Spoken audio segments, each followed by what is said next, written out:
পূর্ব বর্ধমান জেলার গঙ্গাটিকুড়ি অতীন্দ্রনাথ বিদ্যা মন্দিরে অত্যন্ত উৎসবমুখর পরিবেশে বিদ্যালয়ের বার্ষিক সাংস্কৃতিক অনুষ্ঠান অনুষ্ঠিত হয়। বিদ্যালয়ের প্রধান শিক্ষক মাননীয় অরিন্দম মিশ্র মহাশয়ের আমন্ত্রণে অনুষ্ঠানে প্রধান অতিথি হিসেবে উপস্থিত ছিলেন বিদ্যালয় শিক্ষা দপ্তরের মাননীয় উপশিক্ষা অধিকর্তা শ্রী প্রদ্যোৎ সরকার মহাশয়।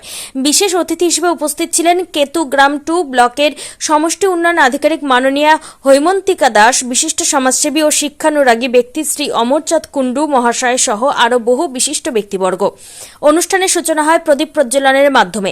এরপর বিদ্যালয়ের ছাত্রছাত্রীরা মনোমুগ্ধকর নৃত্য, সঙ্গীত, আবৃত্তি ও সমবেত পরিবেশনার মাধ্যমে তাদের প্রতিভার পরিচয় দেয়।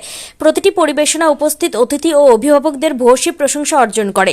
ছাত্রছাত্রীদের আত্মবিশ্বাস, শৃঙ্খলা ও সৃজনশীলতা অনুষ্ঠানে এক বিশেষ মাত্রা যোগ করে। সমগ্র অনুষ্ঠানটি সুশৃঙ্খল ও আনন্দঘন পরিবেশে সম্পন্ন হয়। অতিথিবৃন্দ তাদের বক্তব্যে বিদ্যালয়ের সার্বিক অগ্রগতি ও ছাত্রছাত্রীদের প্রতিভা বিকাশে এমন সাংস্কৃতিক অনুষ্ঠানের গুরুত্ব তুলে ধরেন। এই অনুষ্ঠান বিদ্যালয়ের শিক্ষক শিক্ষিকা, ছাত্রছাত্রী ও অভিভাবকদের সম্মিলিত প্রচেষ্টায় এক স্মরণীয় সাফল্যে পরিণত হয়। মাননীয় প্রদ্যোৎ সরকার প্রধান শিক্ষক মহাশয়ের ভূয়সী প্রশংসা করেন। বিদ্যালয়ের উন্নয়নে তিনি পাশে থাকবেন বলে জানান। সর্বোপরি এই আপাত গ্রাম্য পরিবেশে বিদ্যালয়ের এই সাংস্কৃতিক অনুষ্ঠানটি বিনোদনের সঙ্গে শিক্ষাও দিয়ে গেল। গঙ্গাটিকুড়ি, পূর্ব বর্ধমান থেকে যাদব দাসের report, crime press, Bengal news.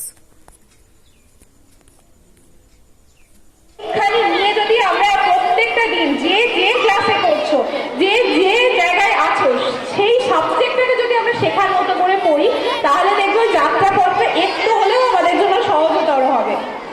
আর আমি এখন সমষ্টি উন্নয়ন আধিকারিক হিসাবে এই কেতুগ্রাম 2 নম্বর ব্লক সম্বন্ধে যত কম বলবো, মানে যত বেশি বলবো সেটাও কম বলা হয়। এখানকার মানুষজন, এখানকার প্রকৃতি খুব ভালো এবং আমার মনে হয় এই সমস্ত পরিবেশে একটি ভালো মানুষ গড়ে তোলার আর কি একটা রসদ যোগায়। প্রত্যেকটা ছাত্রছাত্রীকে বলবো খুব ভালো করে পড়ো। হয়তো অনেক এরকম একটি জমিদার বাড়ির মানুষ সকাল থেকে এসে বসে রয়েছেন, এই বিদ্যালয়কে সাহায্য করছেন এবং এই বিদ্যালয়ের সঙ্গে ওতপ্রোতভাবে জড়িয়ে থাকা তাদের এ দেখে আমি অভিভূত।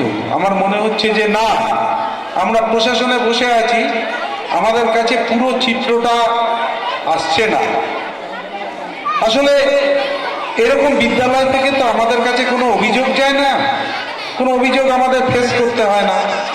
আবার কোনো রিওয়ার্ড সিস্টেমও নেই যে এই বিদ্যালয়কে আমি রিওয়ার্ড দেব। তার ফলে যে ঘটনাগুলো আমাদের কাছে এসে পৌঁছায়, সে ঘটনাগুলো হচ্ছে যেখানে শুধু গন্ডগোল হয়, এরকম কিছু ঘটনাই আমাদের এখানে এসে পৌঁছায়। কাজে এখানে এসে এই প্রধান অতিথি হিসাবে শিক্ষা অধিকর্তা বিদ্যালয়ের আপনি পেয়েছেন ওনাকে, এই সাংস্কৃতিক অনুষ্ঠানে ওনাকে পেয়ে আপনার কেমন অনুভূতি লাগছে? আমি অভিভূত। ডক্টর প্রদ্যোৎ সরকার এখানে এসেছেন, ওনার মতো এরকম ব্যক্তিত্ব এবং উনি এত ব্যস্ততার মধ্যেও নিজের বিষয়কে বলে জানবেন। উনি একজন কথিত যশা গণিত শিক্ষক। তো আমরা প্রথমে আমাদের প্রধান শিক্ষক হিসেবে আমরা এডুকেশনে করতাম headmaster is a master first, then head of the institution. স্যারের ক্ষেত্রেও কিন্তু এটা বলতে, স্যার বিভিন্ন রকম সামাজিক স্তর থেকে উঠে এসে শিক্ষকতা দীর্ঘদিন ডিআই সেকেন্ডারি কর্মকর্তা হিসেবে ছিলেন, সিনিয়র মোস্ট ডিআই ছিলেন। সেইখান থেকে বিকাশ ভবনে এতটা উচ্চ পদে গেছেন। আমি দৃঢ় বিশ্বাস করি স্যারের যে কর্মকুশলতা, স্যার বয়সের আমাদের রিটায়ারমেন্ট একটা সময় করতেই হয়, সেই সময়ের মধ্যে এসে উনি আরও উচ্চ পদে যাবেন এবং আমরা তার স্নেহ থেকে কোনোভাবেই বঞ্চিত হব। 65% সিলকাস জাতি আছে, মানে যা ছাত্রদের 65% সিলকাসের অধিকাংশ এই স্কুলে আছে। তা এই স্কুলে মানুষের আবেদন বা প্রধান শিক্ষক চাইছেন যে একটা এসটিএসসি স্কুল হোক, কারণ এখন তো শিক্ষার দিক দিকে এসটিরা পিছিয়ে আছে। এখানে আবাসিক স্কুল হোক, হোস্টেল হোক থেকে একটা স্কুল হওয়ার জন্য মাস্টারমশাই চাইছেন। এই বিষয়ে কতটা সহযোগিতা পাবো আপনার কাছে?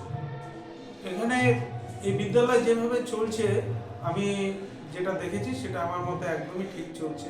আমরা আসলে স্টুডেন্ট হিসেবে দেখি এখানে জাতি, ধর্ম, বর্ণ নির্বিশেষে সমস্ত ছাত্ররা একই বেঞ্চে পাশাপাশি বসে একই পংক্তিতে বসে ভোজন করবে, দ্বিপ্রাহরিক ভোজন করবে, ক্লাস করবে।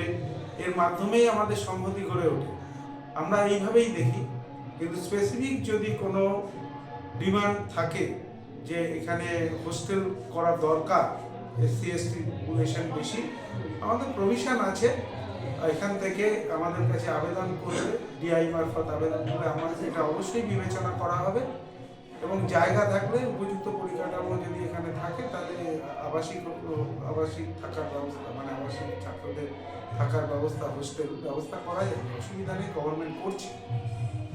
এই স্কুলে প্রধান যেটা সমস্যা সেটা হচ্ছে খেলার মাঠ। খেলার মাঠ কিন্তু এই স্কুলে নেই। মাননীয় বিচারপতি বর্তমানে উনি লোকায়ুক্ত হিসাবে শপথ নিয়েছেন। এই পাশের এলাকায় ওনার বাড়ি। উনি ওনার গ্রামে আসার পথে এই স্কুল পরিদর্শন করে গেলেন এবার এই স্কুল থেকে প্রধান শিক্ষক ওনাকে সম্বোধন দিলেন। খেলার মাঠের জন্য ওনাকেও আবেদন জানিয়েছেন প্রধান শিক্ষক এলাকার বাসীরা। আপনার কাছে কত সহযোগিতা পাবে এই স্কুল? খেলার মাঠের প্রভিশন আমাদের নেই, খেলার মাঠ কিনে দেওয়ার প্রভিশন আমাদের কাছে নেই। এইটা যেটা করতে হয় সেটা হচ্ছে লোকালিটি থেকে করতে হয়। মাথায় রাখতে হবে একটা বিদ্যালয় হচ্ছে সেই লোকালিটি, বিদ্যালয়ের প্রধান শিক্ষকেরও না, বিদ্যালয়ের ছাত্রছাত্রীদেরও না। বিদ্যালয় হচ্ছে যেখানে অবস্থিত সেই লোকালিটির হচ্ছে বিদ্যালয়। যেমন আজকে নীলকণ্ঠ ঘোষ মহাশয় একজন এখানকার স্থানীয় মানুষ 2 লক্ষ টাকা দিয়েছে খেলার বাবা। এইভাবে এগিয়ে না এলে স্কুলের ফান্ড তৈরি করে তারপরে জায়গা বেছে পছন্দ করে যে এই জায়গাটা খেলার মাঠ হিসেবে আমরা গড়ে তুলব, অবশ্যই সেটা ডাঙা জমি, কোনো জলাভূমি বুঝিয়ে বিদ্যালয় খেলার মাঠ করতে পারে না। সেরকম উপযুক্ত জায়গা পেলে জায়গা কিনে অবশ্যই মাঠ দেবে। তারপরে মাঠের যে বিল্ডিং, মানে বাউন্ডারি ওয়াল ইনফ্রাস্ট্রাকচার ডেভেলপমেন্টের জন্য আমাদের কাছে যদি আবেদন জানায়, আমরা গভর্নমেন্ট দিচ্ছে এখন ক্যাপিটাল গ্র্যান্ট। আজকে এই গঙ্গাটিকুড়ি স্কুলে সাংস্কৃতিক অনুষ্ঠানে প্রধান অতিথি হিসেবে আপনি এসেছেন, এসে আপনার অনুভূতি কেমন লাগলো? খুবই চমৎকার। গঙ্গাটিকুড়ি অতীন্দ্রনাথ বিদ্যা মন্দিরে আমি প্রথম এলাম। এখানকার মানুষের জন্য ব্যবহার, প্রধান শিক্ষক, প্রেসিডেন্ট, ম্যানেজিং কমিটির অন্যান্য সদস্য, অন্যান্য শিক্ষক, গার্জিয়ান, প্রত্যেকে যারা উপস্থিত আছেন এখানে, প্রত্যেকের ব্যবহারে আমি মুগ্ধ এবং তারা এই বিদ্যালয়ের সমস্ত ইতিহাস এবং লাইব্রেরি, আমাদের যে dining room, mid day meal খাওয়া হয় যেখানে বাচ্চাদের, এগুলো সমস্ত দেখে আমরা বিভিন্ন স্কুলে যাই, গোটা পশ্চিমবঙ্গের প্রচুর বিদ্যালয়ে আমরা ভ্রমণ করি, কিন্তু এটি একটি ইউনিক স্কুল। আমার খুবই ভালো লেগেছে, আমি খুবই অভিভূত।